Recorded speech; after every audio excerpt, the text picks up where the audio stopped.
C'est parti. Depuis des millions d'années, les maladies n'épargnent personne. Vos grands-parents peuvent tomber malades à tout moment. C'est là que les services de télésanté peuvent être très utiles pour eux. Mais ça peut être très compliqué, ce service-là. C'est là qu'ils ont besoin de votre aide. Oui, ils ont besoin de votre aide. Ils ont besoin de votre aide.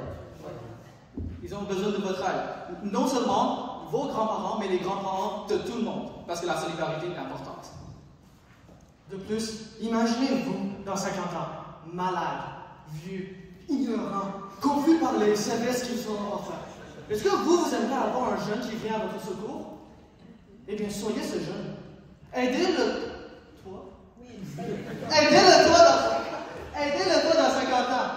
Aidez ton bon vieux chum. Bref, une société solidaritaire est une société durable. Solidaire, ouais, ça. Bref, moi, je vais parler d'expérience. Le problème que les vieux rencontrent, c'est un manque de maîtrise des outils technologiques. Pour avoir un grand-père qui souffre du diabète de type 1, c'est un problème que les formations offertes à l'hôpital sont... Parce que les hôpitaux offrent des formations, mais celles-ci sont peu claires, sont très compliquées, et vu que les hôpitaux ont des milliers de patients, ils ne peuvent se permettre de faire du cas par cas et doivent donner des formations de 10 et 20 personnes à la fois. Donc, un vieux qui est parfois gêné n'osera pas poser des questions, ou juste quand il rentrera chez lui, aura oublié les questions et ne comprendra pas. Donc, nous, notre idée, c'est le programme Connectez-nous. Il est divisé en 3 parties. De 1, dans l'hôpital, nous aimerions favoriser l'implication des jeunes, avoir des jeunes bénévoles, soit des gens normaux ou des futurs médecins en résidence, qui viendraient aider les vieux. Il y aurait une prime après un certain nombre d'heures, et ce serait crédité dans les CV par, si jamais le programme passe, par le gouvernement du Québec. Les gens normaux pourraient aider avec les problèmes plus simples, ou est-ce que les futurs étudiants en médecine pourraient aider avec les problèmes plus spécifiques? Donc, les formations seraient simples et adaptées en un, parce qu'on sait qu'il y a un manque de main-d'œuvre dans le système de la santé. Donc, si jamais il y a beaucoup de jeunes, la formation va être plus spécifique. La deuxième, après partir de l'hôpital, on va offrir un pamphlet. Un pamphlet qui va faire un récapitulatif de la formation, avec tout pour que les vieux comprennent. Donc, les aînés comprennent. Donc, des captures d'écran gros, des lettres grosses et des étapes simples afin de les accompagner dans leur santé en général. Sur ce pamphlet, il y aura aussi un numéro de téléphone qui va lier à un centre d'aide. Les centres d'aide, le 811, etc., ça existe. Néanmoins, nous, ce qu'on va offrir, c'est un centre d'aide spécifique aux outils télé-santé. Encore une fois, ça va être divisé en 2 avec des jeunes bénévoles. Les jeunes bénévoles médecins qui sont en résidence ont des heures de bénévolat qu'ils sont obligés de faire. Donc, ils pourraient rester chez eux, ce qui plairait pour les études, et ils pourraient répondre à des questions comme si jamais c'était un vrai médecin. Les questions générales, ce seraient des jeunes bénévoles qui aideraient dans la société et qui auraient une prime après un certain nombre d'heures. Puis en plus, comme Antoine l'a dit plus tôt, il y a une grosse pénurie de main-d'œuvre dans le système de la santé.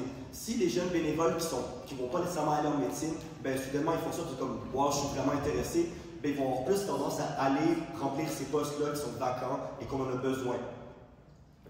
C'est ça. Mais maintenant, comment est-ce qu'on fait passer le message?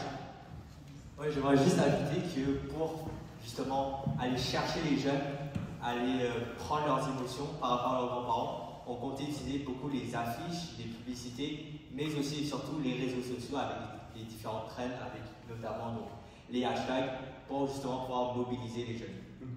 C'est tout, mesdames et messieurs. Questions, commentaires ensuite? Est-ce que le jury a des questions? Il nous reste 1 minute. Oui. Oui, vas-y. Bonjour. Moi, je me demandais la prime, elle vient d'où? Qui donne l'argent aux jeunes? Ce serait un programme gouvernemental, donc c'est comme si tu engageais des gens dans des services de télé-santé, genre des services d'aide téléphonique, mais au lieu de les payer, c'est juste une prime, donc les gouvernements, ça paierait moins, mais c'est pas pour que ce soit un emploi, mais c'est pour motiver le bénévolat et l'engagement communautaire, et la prime viendrait des subventions gouvernementales. ça. Puis encore là, c'est pas le focus principal, ça va pas être l'argent, ça va vraiment être le fait d'aider et d'être là pour quelqu'un.